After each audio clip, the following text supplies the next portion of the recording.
Welcome to the 2020 New Testament Challenge. Today we're in Romans chapter 12.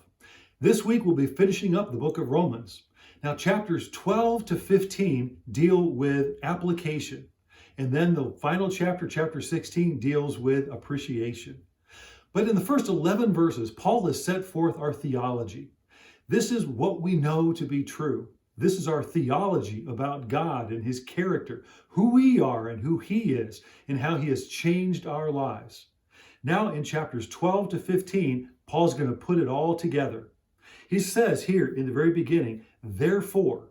Now, whenever you see the word therefore, that means that there's something that has gone before that you're now going to put into practice. Therefore, Paul's saying everything that I've already said, everything that I've already laid out, because all that is true, now, this is what I want you to do. Here in chapter 12, Paul gives great practical information. In fact, I would encourage you to read verses 9 through 21 very slowly and meditate on every single instruction. Allow what he says in just very short statements to impact your thinking and impact your mind and your heart. But let me go back to verse 1.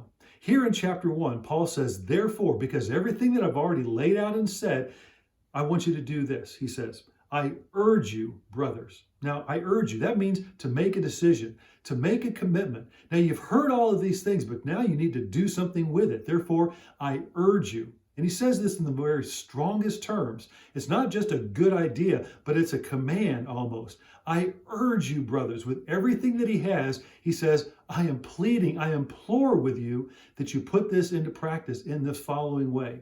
And what is that way? He says, I urge you, in view of God's mercy, I want you to offer yourself. It's our choice. But he says, offer yourself. Make a choice to give yourself over as a living sacrifice, holy and pleasing to God. Now, living sacrifice, that's an oxymoron. Now, what's an oxymoron? Those are two words that are put together that really shouldn't be put together. I put a list of oxymorons together that I think you might enjoy. One oxymoron, if you've ever gone down the road and you see the sign that says wanted clean dirt. How can dirt be clean? That's an oxymoron, but it's dirt that doesn't have a lot of junk in it. That's what that sign's all about. But even those two phrases being put together, wanted clean dirt, that's an oxymoron. Here's another one, jumbo shrimp. Or how about government intelligence? How about tax contribution? If it's a tax, is it really a contribution? Here's some more.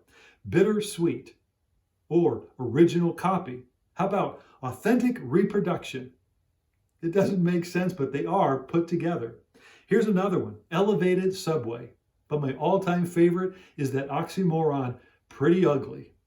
Those two shouldn't go together, but they do. And here, living sacrifice is an oxymoron. How can you have a sacrifice that's supposed to be living? Because in the Old Testament, a sacrifice is something that is given up. It's surrendered. It's no longer yours. It's dead. It cost you something. In the Old Testament, you never gave leftovers, and you never gave something that was unwanted to you. It was something that was precious to you. You gave the very best that you had as a sacrifice to God. And that's the only kind of sacrifice that God would receive. The very best, not the leftovers, not those that were blemished, but what you had that you treasured. The problem here is that a living sacrifice is not like an Old Testament sacrifice that was on the altar and dead. As a living sacrifice, we can choose to get up off the altar. But God wants us to offer ourselves as a living sacrifice, holy. What does that mean? It means that we are set apart for him. We belong to him. No longer do we belong to ourselves. We belong completely to God. We are dead to sin, dead to ourselves, but alive to God, surrendered for his use and for his glory. That's what it means to be holy. And we're pleasing to God. How do we please God? It's impossible to please God without faith. So we need to live by faith and walk by faith. And when we do, here in verse 1, that is our spiritual worship. Now again, what is worship? Worship is the demonstration of our love to God. And it's through adoration, through thanksgiving, and through praise, saying that he is worthy, and he is worthy of all glory and honor and majesty. And so we lay ourselves down before him, surrendering to him because he is the only one worthy. That is our spiritual worship. So How did God demonstrate his love for us? By giving us Jesus.